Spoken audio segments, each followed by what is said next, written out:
और चलिए सीधी तस्वीर आपको दिखाते हैं। अभिषेक मनु सिंघवी प्रेस वार्ता कर रहे हैं, क्या कुछ कह रहे हैं जरा सुनिए। नहीं रहने देते हैं दुरुपयोग करके एजेंसीज द्वारा, तो उसका सीधा दुष्प्रभाव पड़ता है स्वतंत्र निष्पक्ष चुनाव पर, फ्री एंड फेयर इलेक्शंस। उसका सीधा दुष्प्रभाव आगे पड़ता है गणतंत्र लोकतंत्र पे, डेमोक्रेसी।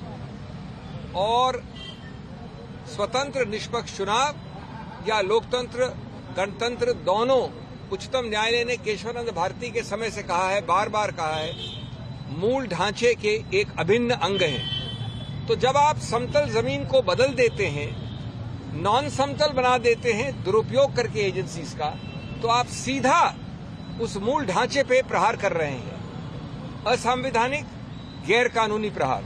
ये एक मूल मुद्दा है और इसके लिए सबसे बड़ा पुलिसमैन इस समतल जमीन का संविधान ने बनाया है, चुनाव आयोग को बनाया है। सिर्फ कोई स्टैट्यूटरी गठित संस्था नहीं है, ये संवैधानिक संस्था है। तो हमने उनको उनके उत्तरदायित्व की याद दिलाई और कहा कि आप बेझिझक होकर इस मामले में हस्तक्षेप करें। दूसरा पहलू हमने बड़ा रोचक रखा उनके सामने, हमने उदाहरण तो दिए, अभी मैं 2-3 दूंगा।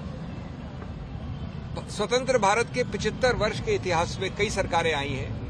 उसका रंग ये भी हो सकता है, ये भी हो सकता है, ये भी हो सकता है। इसी सत्तारूढ़ पार्टी की सरकारें पहले आई हैं, लेकिन 75 वर्ष में कभी भी चुनाव के बिल्कुल शुरू में, चुनाव के आसपास एजेंसीज का दुरुपयोग ऐसे कभी नहीं हुआ।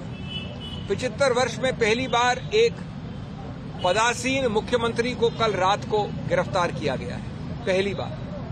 कुछ हफ्तों पहले एक मुख्यमंत्री को मजबूर करके हटा के उसको गिरफ्तार किया गया।